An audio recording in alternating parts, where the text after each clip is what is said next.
राज्याचे आदरणीय मुख्यमंत्री एकनाथरावजी शिंदे, उपमुख्यमंत्री देवेंद्रजी फडणवीस, अजित पवार, सहकार मंत्री दिलीपभाई पाटील, असा हा जो सोहळा आहे त्या संबंधीचे जे मंत्री आहेत मंगलप्रसाद लोढा, या ठिकाणी उपस्थित असलेल्या डॉक्टर श्रीराम कोहरे, खासदार सुप्रिया सुळे, व्यासपीठावरचे सगळे मान्यवर आणि उपस्थित सहकारी बंधू भगिनी, माननीय मुख्यमंत्री आणि त्यांचे सगळे सहकारी आणि तुम्हा सगळ्यांचं विद्या प्रतिष्ठानच्या वतीने स्वागत करणं याचा मला मनापासून आनंद आहे. आज या प्रांगणामध्ये आपण आहात. ही संस्था 1971 साली स्थापन झाली आणि आज जवळपास 30,000पेक्षा अधिक विद्यार्थी या कॅम्पसमध्ये शिकतात. ते इथे शिकतात असं नव्हे तर बारामती, इंदापूर, भोर, तलासरी, देऊळगाव तथा सुपे, वेगवान, शिरसी, पुणे, सोमेश्वर नगर या ठिकाणी या संस्थेच्या शाखा आहेत आणि पुण्यामध्ये 2 मुलं-मुलींची वस्ती आहे. आजचा हा कार्यक्रम हा रोजगाराशी संबंधित आहे आणि राज्य सरकारला, मुख्यमंत्र्यांना, त्यांच्या सहकार्यांना धन्यवाद देऊ इच्छितो की नव्या पिढीला हाताला काम देण्याच्यासाठी रोजगार निर्माण करण्याची आज राष्ट्रीय गरज आहे आणि महाराष्ट्र सरकारने त्याच्यामध्ये लक्ष घातलं. नेमका हाच दृष्टिकोन आम्ही लोकांनी स्वीकारला आणि आज या संस्थेमध्ये आपण आहोत. या ठिकाणी मुलांना कॉलेजमधून बाहेर पडल्याच्या नंतर कुठंतरी नोकरीची संधी मिळेल यासाठी एक स्वतंत्र विभाग स्थापन केला. या गेल्या 5 वर्षामध्ये इथल्या इंजिनिअरिंग कॉलेजमधून जी मुलं बाहेर पडली त्या मुलांच्यापैकी 1500 मुलांना नोकऱ्या मिळाल्या. त्याशिवाय नॉन इंजिनिअरिंग हा ज्या महाविद्यालय आहेत त्यांचं जे प्लेसमेंट आहे गेल्या 3 वर्षामध्ये 1000 मुला-मुलींना इथल्या नोकऱ्या मिळू शकल्या. म्हणजे या 5 वर्षामध्ये इंजिनिअरिंग, नॉन इंजिनिअरिंग या सेक्टरमध्ये 2500 मुला-मुलींना नोकरी मिळाली आणि त्याच्यामध्ये अतिशय चांगल्या संस्था आज आमच्या मदतीला आल्या. आज जर आपण बघितलं तर TCS, Infosys, cognisant, Wipro, Capgemini, Larsen and Toubro अशा अनेक कंपन्या आहेत.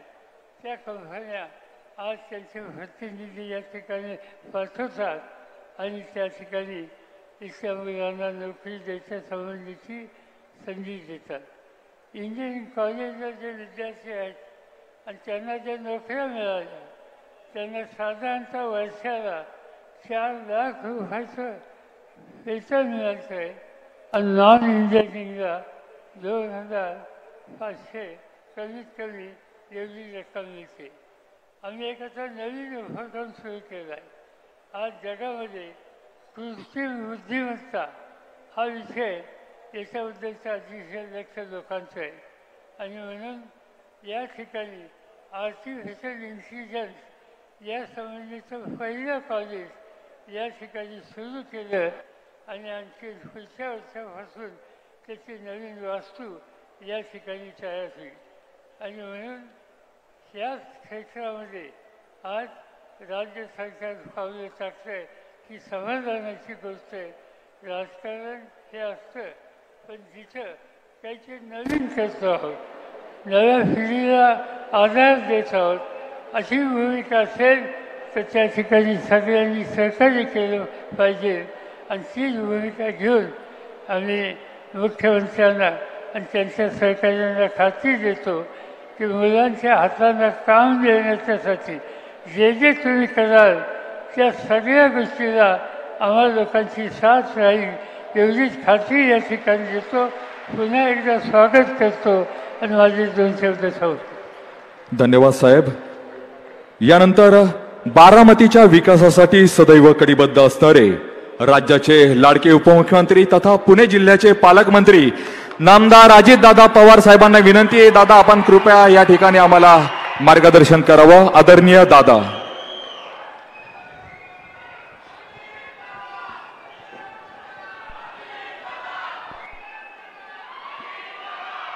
आपल्या राज्याचे मुख्यमंत्री माननीय एकनाथराव शिंदे साहेब, उपमुख्यमंत्री माननीय देवेंद्र फडणवीसजी, मंत्रिमंडळातील आमचे सहकारी दिलीपराव वळसे पाटील, उदय सामंतजी, प्रभात लोढा, विधान परिषदेच्या उपसभापती नीलमताई गोरे,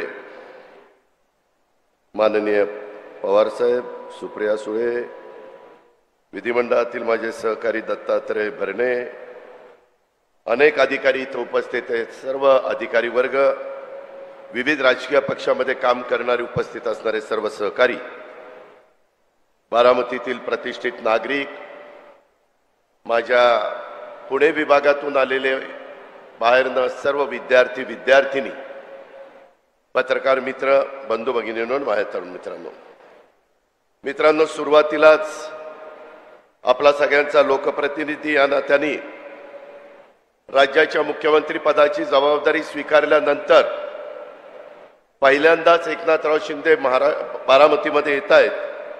मी शिंदे साहेबांचं, देवेंद्रजींचं, दिलीपरावांचं, उदयजींचं, मंगलप्रसाद लोढाजींचं आणि नीलमताई गोरे या सर्व मान्यवरांचं बारामतीकरांच्या वतीनं मनापासून स्वागत करतो.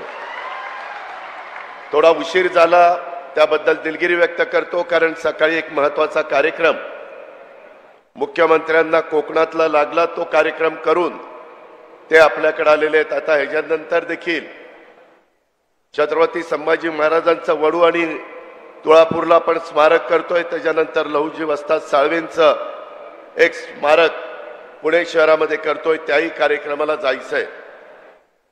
मित्रांनो, सुरुवातीच्या काळामध्ये तुम्हाला सगळ्यांना प्रभात लोढांनी सांगितलं, खरं तर विभागीय स्तरावर नमो महारोजगार मेळावे हे महाराष्ट्राने प्रत्येक विभागामध्ये घ्यायचं ठरवलं. पहिलं राज्याची उपराजधानी असणारी नागपूरमध्ये घेतला. त्याला उदंड अशा प्रकारचा प्रतिसाद माझ्या तिथल्या मुलामुलींनी दिला. त्याच्यानंतर दुसरा मराठवाड्याला लातूरला झाला, तिथेही चांगला प्रतिसाद मिळाला. तिसरा उत्तर महाराष्ट्राचा अहमदनगरला घेतला, तोही पूर्णत्वाला गेला. आणि कोल्हापूर, सातारा, सोलापूर, पुणे या 5 जिल्ह्यांचा बारामतीमध्ये पश्चिम महाराष्ट्राचा आज मेळावा होतोय. आज आणि उद्या 2 दिवसाच्या करता हा आहे. नोंदणीकृत उद्योजक जवळपास 350 झालेले आहेत. अधिसूचित केलेली रिक्त पदं 55,000 आहेत. उमेदवारी नोंदणी 33,000 झालेली आहे. मित्रांनो, आम्हाला माहिती आहे, आम्ही अनेक वर्ष राजकीय जीवनामध्ये काम करतो.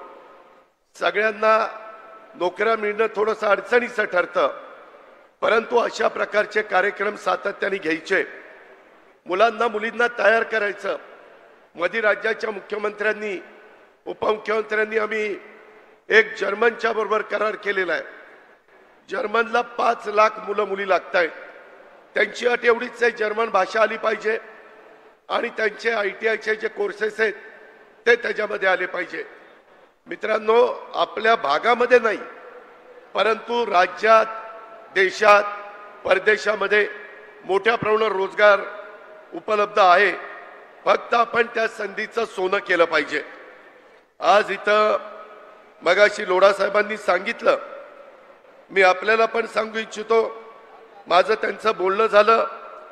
अभ्यासक्रम, mechano is housekeeping, front office सेवा, इमारत देखभाल, फलोत्पादन आणि लँडस्केप संप्रेषण कौशल्य आणि इमारत देखभाल प्रयोगशाळा असे 5 कोर्सेस ते आपल्या कृषी मूल शिक्षण संस्था ITI आपला मोरगाव बारामती रोडला आहे, तिथं काही कोर्सेस देऊ इच्छित आहेत आणि माळेगावचा ITI तिथं काही कोर्सेस आपण देतोय.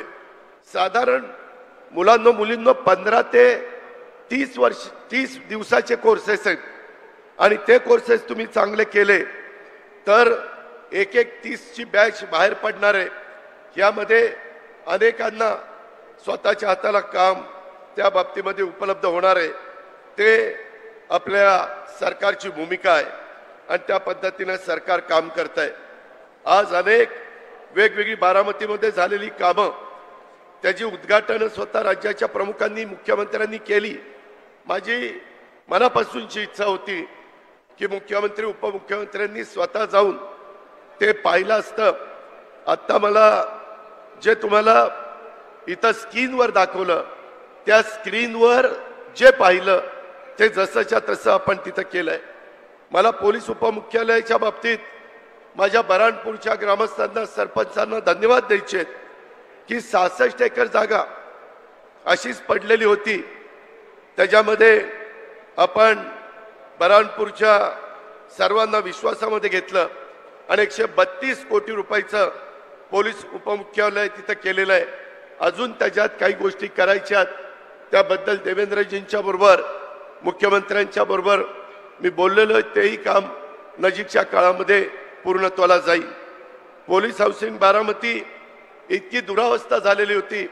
आपले पोलीस कसे तिथं राहत होते मला शंका यायची, मला कमीपणा वाटायचा. आणि मग 4 एकर जागेमध्ये पूर्वी 73 क्वार्टर्स होत्या, परंतु 7-7 मजली एक इमारत बांधून आपण 196 क्वार्टर्स तिथं केल्या आणि 75 कोटी रुपये तिथं आपण खर्च केला. बारामती आपण म्हणजे राज्य सरकारने बारामती बस स्थानकामध्ये पहिलं बस स्थानक कसं होतं हे आपल्याला सगळ्यांना माहिती आहे. जागा कमी होती. पूर्वी 5 एकर 10 गुंठे जागा होती, परंतु नंतर मी 53 गुंठे जागा वाढवण्याच्या करता अनेकांनी मला मदत केली. त्याच्यामध्ये डॉक्टर रमेश भोवटे असतील, विजय गालिंदे असतील, गोंजारी असतील, आमचे इंगोले असतील, बोरी असतील, पाथरकर असतील, नंतर कायम खानी नजमुद्दीन असतील, या सगळ्यांनी सहकार्य केलं आणि मी विशेषतः बारामतीकरांना धन्यवाद देईल. हे काम चालू असेपर्यंत तुम्हाला थोडंसं अडचणीच्या ठिकाणी जिथं कसब्यामध्ये जावं लागत होतं, परंतु तेही तुम्ही सहन केलं आणि आता महाराष्ट्रामध्ये नंबर 1चं बस स्थानक आज बारामतीचं आपण सगळ्यांनी निर्माण केलं. माझा सतत दृष्टिकोन हाच असतो, करायचं तर नंबर 1चं करायचं, नाहीतर त्याच्या भानगडीत पडायचं नाही. आणि ह्या पद्धतीनं बारामतीच्या वैभवामध्ये भर घालणाऱ्या एकाचड एक वास्तू आपण राज्य सरकारच्या मदतीनं उभ्या केल्या. त्याबद्दल मुख्यमंत्र्यांना, उपमुख्यमंत्र्यांना आणि सर्व सहकाऱ्यांना मी मनापासून धन्यवाद देईल. संबंधित कॉन्ट्रॅक्टर, अधिकारी, संबंधित आर्किटेक्ट यांचाही आपण सत्कार केला. या सगळ्यांच्याच मुळे हे घडलंय. अजूनही बऱ्याच गोष्टी पाईपलाईन मध्ये आहेत. मित्रांनो, ती पण कामं लवकरात लवकर पूर्णत्वाला कशी जातील. मला मुख्यमंत्र्यांना सांगायचं आहे, हे माझी फुशारकी नाही, परंतु या प्रत्येक इमारतीमध्ये पाया घेतल्यापासून इमारत पूर्णत्वाला जाईपर्यंत कमीत कमी एकेका इमारतीला मी 40 वेळा तरी भेटी दिल्या असतील. सतत इथं हे करा, तिथं ते करा. शेवटी माझ्या बारामतीकरांना पण अभिमान वाटला पाहिजे की खरंच आपल्या इथं जे काम झालंय ते अत्युत्तम काम झालेलं आहे. या प्रकारे आपण त्याच्यामध्ये पुढे जातोय. मित्रांनो, इथून पुढं अशाच पद्धतीनं नमो महारोजगार मेळावे महाराष्ट्रामध्ये पहिलं रिजन वाईज झाल्यानंतर याकरता राज्य सरकार मोठ्या प्रमाणावर निधी देखील देत आहे. आणि एकच अपेक्षा आहे की आमच्या मुलांना, मुलींना जे बेरोजगार आहेत त्यांना रोजगार मिळाला पाहिजे, त्यांना तिथं हाताला काम मिळालं पाहिजे. अशा प्रकारची आमची सर्वांची भूमिका आहे. माझी आज DPC मधनं 39 वाहनं आपण पोलिसांनाही त्यांची गस्त चांगली घालता यावी, कायदा सुव्यवस्था चांगली राहावी, गुंड प्रवृत्तीच्या लोकांच्यावर अंकुश ठेवावा, कुणाची गुंडगिरी इथं खपवून घेतली जाणार नाही महाराष्ट्रात। या पद्धतीनं काम करायचं म्हटलं तरी इन्फ्रास्ट्रक्चर द्यावं लागतं आणि ते इन्फ्रास्ट्रक्चर आपण दिलेलं आहे। मी मगाशी तिथं CM DCMला उशीर होत होता म्हणून झेंडा दाखवला। तिथं 39 वाहनामध्ये जे ड्रायव्हर होते त्याच्यातल्या 14 महिला होत्या आणि सगळ्यात चांगलं ड्रायव्हिंग त्यांचं तिथं चाललेलं होतं। एवढा महिलांना पण संधी देण्याचं काम मित्रांनो हे महायुतीचं सरकार करतंय। इतर बऱ्याच बाबी बोलण्यासारख्या आहेत। आज ही करोडो रुपयाची कामं आपल्या सर्वांच्या करता, बारामतीकरांच्या करता, इतर सर्व तिथं राहणाऱ्या अधिकारी कर्मचाऱ्यांच्या करता आपण उपलब्ध करून दिली।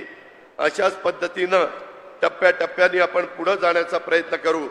मुख्यमंत्री, उपमुख्यमंत्री, मी आपल्याला ग्वाही देतो बारामतीकरांच्या वतीनं, एक दिवस असा आणीन की महाराष्ट्रामध्ये नंबर 1 चा विकासाच्या बाबतीतला तालुका कोणता आहे तर तो बारामती तालुका आहे। हे केल्याशिवाय मी गप्प बसणार नाही। त्याकरता तुमची साथ, त्याकरता तुमचं सहकार्य, त्याकरता तुमचा सगळ्यांचा पाठिंबा हे मला हवा आहे।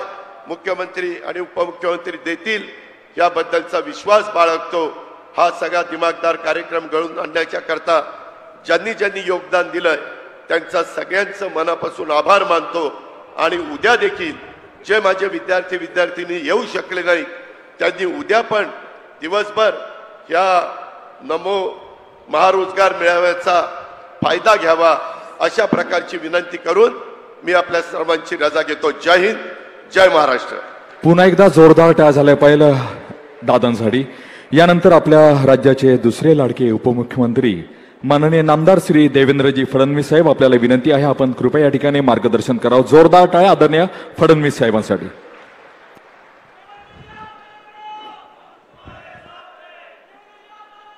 हिंदवी स्वराज्याचे सरसंस्थापक छत्रपती शिवरायांना मानाचा मुजरा करतो।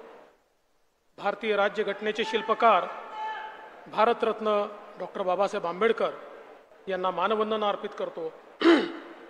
आज मंचावर उपस्थित महाराष्ट्राचे लोकप्रिय मुख्यमंत्री माननीय एकनाथराव शिंदेजी, महाराष्ट्राचे धडाडीचे उपमुख्यमंत्री सन्माननीय अजितदादा पवारजी, ज्येष्ठ नेते आणि माजी मुख्यमंत्री कृषी मंत्री माननीय शरदचंद्र पवार साहेब, मंचावर उपस्थित सन्माननीय नीलमताई गोरे, आमचे सहकारी सन्माननीय दिलीप वळसे पाटीलजी, उदय सामंतजी, ज्यांनी हा मेळावा या ठिकाणी आयोजित केला ते मंगलप्रभात लोढाजी, आमच्या या कार्यक्रमामध्ये मंचावर उपस्थित असलेला खासदार सुप्रियाताई सुळे, दत्ता मामा भरणे, सुनेत्राताई पवार, विजयबापू शिवतरे, श्री पलकुंडवार, श्री सुहास दिवसे, श्री सुनील फुलारी, श्रीमती निधी चौधरी, श्री राजेश देशमुख, श्री माधव कुसेकर, श्री पंकज देशमुख,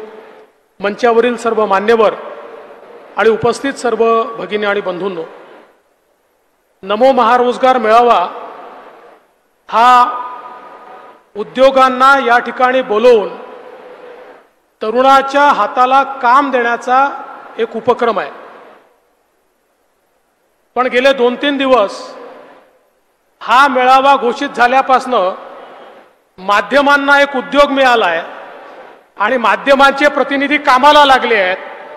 त्यामुळे त्यांचे मी आभार मानतो की आमच्या या मेळाव्याला त्यांनी प्रचंड प्रसिद्धी गेल्या 2-3 दिवसात या ठिकाणी मिळवून दिली आणि हा मंच या गोष्टीचा साक्षीदार आहे की एखादं चांगलं काम जर करायचं असेल तर महाराष्ट्रामध्ये ही राजकीय संस्कृती आहे की आम्ही सगळे मिळून चांगली कामं करू शकतो आणि म्हणूनच आज हा महारोजगार मेळावा या ठिकाणी होतोय आणि निश्चितपणे 55,000 पदं अधिसूचित या ठिकाणी करण्यात आली आहेत। याचा अर्थ काय आहे तर एकीकडे मोठ्या प्रमाणात उद्योगांना मानव संसाधनाची आवश्यकता आहे।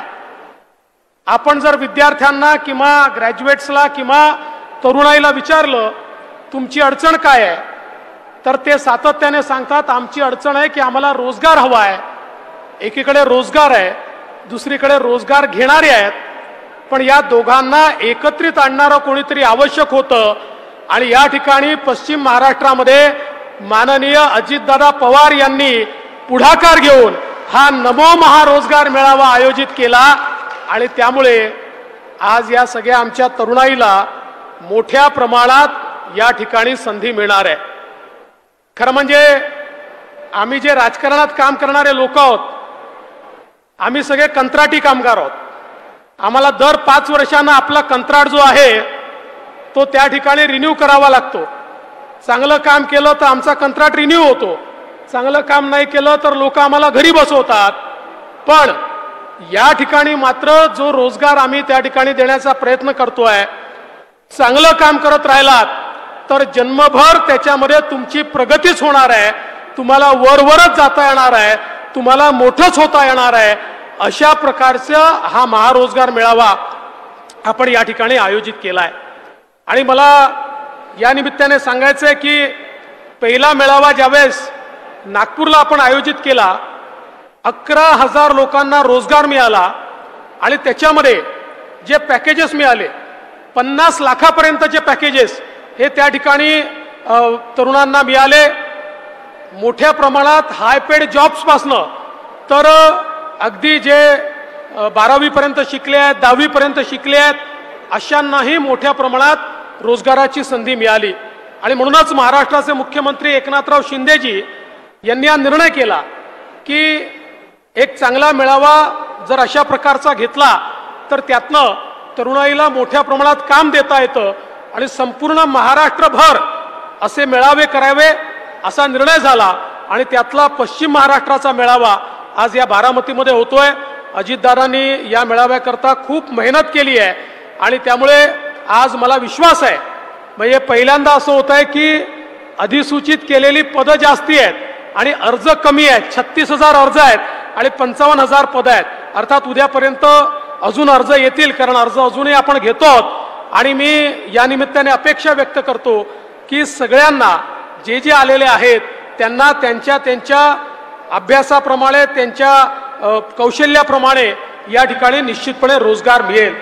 आज खरं म्हणजे आपल्याला कल्पना आहे की देशाचे प्रधानमंत्री माननीय नरेंद्र मोदीजी यांनी भारताची अर्थव्यवस्था विस्तारित करत 10व्या क्रमांकावरनं 5व्या क्रमांकावर आणली आणि पुढच्या 3 ते 4 वर्षात आम्ही जगातली तिसरी सगळ्यात मोठी अर्थव्यवस्था होणार आहोत। आणि जगातली तिसरी सगळ्यात मोठी अर्थव्यवस्था जर भारताला व्हायचं असेल तर त्याकरता प्रशिक्षित मानव संसाधन हे सगळ्यात महत्त्वाचं आहे। आणि म्हणूनच कौशल्य प्रशिक्षणाचं मोठं काम हे आपल्या सरकारने सुरू केलं आहे। कालच ज्यावेळेस अजितदादांनी आपला अर्थसंकल्प मांडला, त्या अर्थसंकल्पामध्ये महाराष्ट्रामध्ये 2000 प्रमोद महाजन कौशल्य विकास केंद्र हे उघडण्याचा निर्णय हा त्यांनी जाहीर केला आणि त्या माध्यमातून तरुणाईंना प्रशिक्षणाच्या माध्यमातून रोजगार देण्याचं काम हे आपण निश्चितपणे मोठ्या प्रमाणात करणार आहोत आणि त्याची सुरुवात या ठिकाणी झाली आहे, याचा मला अतिशय मनापासून आनंद आहे। आज या महारोजगार मेळाव्यासोबत अनेक चांगल्या इमारतींचं त्या ठिकाणी आपण उद्घाटन केलं। विशेषतः जो बारामतीचा बस स्टँड आहे हा एखाद्या एअरपोर्ट सारखा वाटावा अशा प्रकारचा बस स्टँड बारामतीला मिळालेला आहे। किंवा या ठिकाणी बारामतीमध्ये पोलीस स्टेशन असेल, पोलीस उपमुख्यालय असेल किंवा पोलिसांकरता क्वार्टर्स असतील, हे सरकारी बांधकाम आहे असं वाटतच नाही, एखाद्या कॉर्पोरेट कंपनीचं ऑफिस असावं अशा प्रकारचं पोलीस उपमुख्यालय दादा तुम्ही बारामतीकरांना दिलाय।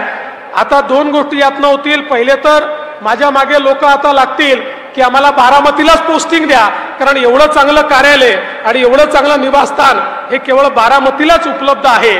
आणि निश्चितपणे एक गोष्ट या निमित्ताने मी दादा तुम्हाला विनंती करू इच्छितो, तुम्ही स्वतः लक्ष घालून इतक्या चांगल्या इमारती बांधल्या, मला तर आता मोह होतोय की आपल्या पोलीस विभागाच्या जेवढ्या इमारती आहेत त्याचं PMC म्हणून तुम्हालाच नियुक्त करून टाकावं, म्हणजे सगळ्या इमारती चांगल्या होतील।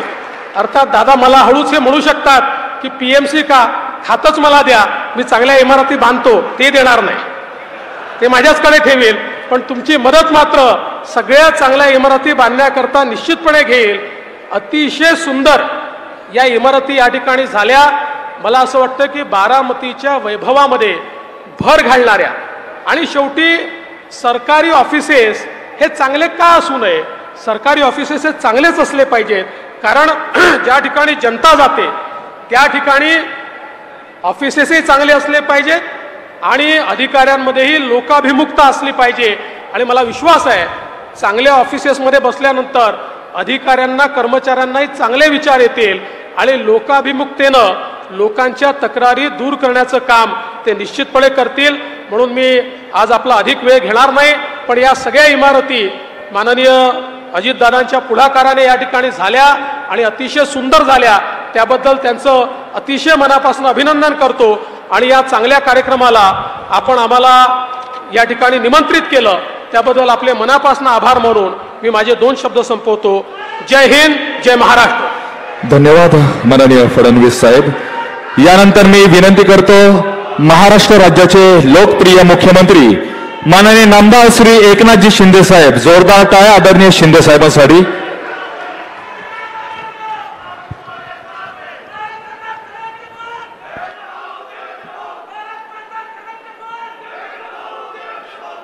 छत्रपती शिवाजी महाराज की जय भवानी.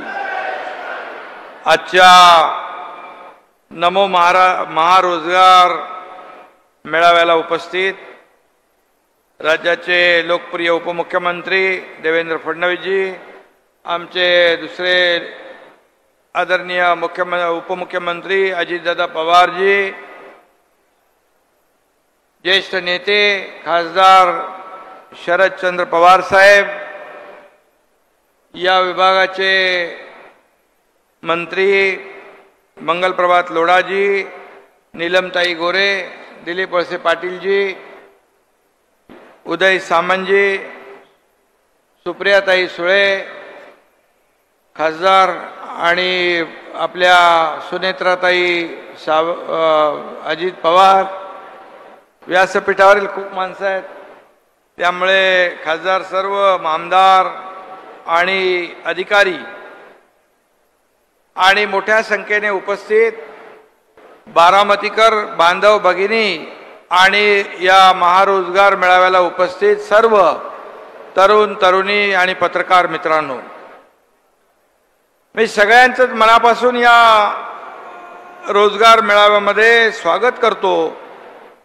खरं म्हणजे आपलं स्वतःचं आणि त्यातून राज्याचं भवितव्य घडवण्याच्या दृष्टीने या तरुणाईला एक मोठी संधी प्राप्त झालेली आहे. आणि या महामेळाव्यात मार्गदर्शनही होईल, नोकऱ्याही मिळतील. आणि म्हणून मी आपल्या सर्व जे आपले तरुण तरुणी या ठिकाणी आल्या त्यांना मनापासून पुढच्या वाटचालीस शुभेच्छा देतो, त्यांचं मनापासून अभिनंदन करतो. खरं म्हणजे मेळावे यापूर्वी नागपूर, लातूर, नगर मध्ये झाले आणि आज या ठिकाणी या महारोजगार मेळाव्याचं आयोजन अतिशय मोठं आणि मागचे सर्व रेकॉर्ड तोडणारं हे महारोजगार मेळावा आयोजित केल्याबद्दल अजितदादा यांचं मनापासून मी अभिनंदन करतो. खरं म्हणजे बारामती शहर हे अवघ्या राज्यासाठी एक विकासाचं मॉडेल आहे आणि म्हणून या शहराच्या विकासात शरद पवार साहेबांसह माझे सहकारी अजितदादा पवार राज्याचे उपमुख्यमंत्री यांचंही मोठं योगदान आहे. आणि म्हणून या ठिकाणी आज ज्या इमारती उभ्या राहिलेल्या आहेत या इमारती आपण प्रत्यक्ष जाऊन त्याचं उद्घाटन करावं अशा प्रकारच्या होत्या. आणि म्हणून एक क्वालिटी काम कसं असावं या दृष्टीने या पोलिसांच्या पुणे ग्रामीण पोलीस उपमुख्यालय, अपर पोलीस अधीक्षक कार्यालय बारामती, पोलिसांची निवासस्थानं आणि पुणे ग्रामीण पोलिसांना 39 वाहनं आणि बारामतीचं बस स्थानक हे सगळं याच्यामध्ये घेतलेलं आहे आणि त्याच्यामध्ये कुठेही क्वालिटीचं कॉम्प्रोमाइज केलेलं नाही. आणि म्हणून नेहमी जेव्हा एखादा प्रकल्प आम्ही हातात घेऊ इच्छितो त्यावेळेस अजितदादांचा नेमके कटाक्ष असतो, हे काम वेळेत झालं पाहिजे, हे वेळेत संपलं पाहिजे आणि क्वालिटीचं झालं पाहिजे. आणि आज या पोलिसांच्या इमारती ज्या आहेत अतिशय मॉडेल आणि क्वालिटीच्या इमारती झालेल्या आहेत. खरं म्हणजे मगाशी देवेंद्रजी त्यांना म्हणाले की हे काम जे आहे पोलिसांच्या इमारतींचं आपल्या मदतीने आपण करू. खऱ्या अर्थाने पोलीस हा ऊन पाऊस वारा याच्यामध्ये रस्त्यावर असतो. सण वार उत्सव असले तरी रस्त्यावर असतो, आंदोलनं असली रस्त्यावर असतो, कोविड होता तेव्हाही रस्त्यावर होता. आणि म्हणून या पोलिसांची कार्यालयं पोलिसांची घरं अतिशय उत्तम असली पाहिजेत, कारण कायदा सुव्यवस्था राखण्याचं मोठं काम हे पोलीस करत असतात. आणि म्हणून त्यांच्याकडून चांगल्या कामाची आपण अपेक्षा करू, तर त्यांना देखील सोयीसुविधा आपण चांगल्या दिल्या पाहिजे. आणि त्या आज या ठिकाणी बारामतीमध्ये दिलेल्या आपण पाहतोय. आणि म्हणून मी सगळ्यांचं मनापासून अभिनंदन करतो. खरं म्हणजे आज आपण इथे बस स्थानकाचं देखील लोकार्पण केलंय. बस स्थानकं देखील आम्ही सगळीच राज्यातली बस स्पोर्ट सारखी अतिशय सुसज्ज सर्व प्रवाशांना सोयी सुविधांनी युक्त अशा प्रकारची देण्याचा आमचा प्रयत्न आहे. आणि त्यामध्ये बारामतीमध्ये एक पहिलं मॉडेल बस स्थानक होतंय, याबद्दल देखील मी अजितदादांचं मनापासून अभिनंदन करतो, त्यांना धन्यवाद देतो. एक चांगली सुरुवात आपण या ठिकाणी केलेली आहे. आज आपण पाहतोय की मगाशी देवेंद्रजी म्हणाले की हे जो महारोजगार मेळावा आहे त्याची खूप प्रसिद्धी झाली. आज पवार साहेब पण इथं व्यासपीठावर आहेत, अजितदादा पण व्यासपीठावर आहे. सरकारचं काम असलं तरी सुद्धा आमचं सरकार लोकाभिमुख आहे, सर्वसामान्यांचं आहे, राजकारण विरहित आहे. आणि त्याची प्रचिती आज इथे आपण या ठिकाणी आपल्याला पाहायला मिळते. त्यामुळे विकासामध्ये आम्ही कुठलंही राजकारण आणू इच्छित नाही. सर्वांना सोबत घेऊन या सरकारचं काम पुढे चाललेलं आहे. आणि म्हणून शासकीय नोकऱ्या ज्या होत्या नोकऱ्या बंद होत्या, आज आपलं सरकार आल्यानंतर 75,000 लोकांना नोकऱ्या देण्याचा निर्णय झाला. जवळपास ते आता 1,60,000वर त्याचा आकडा गेला आहे.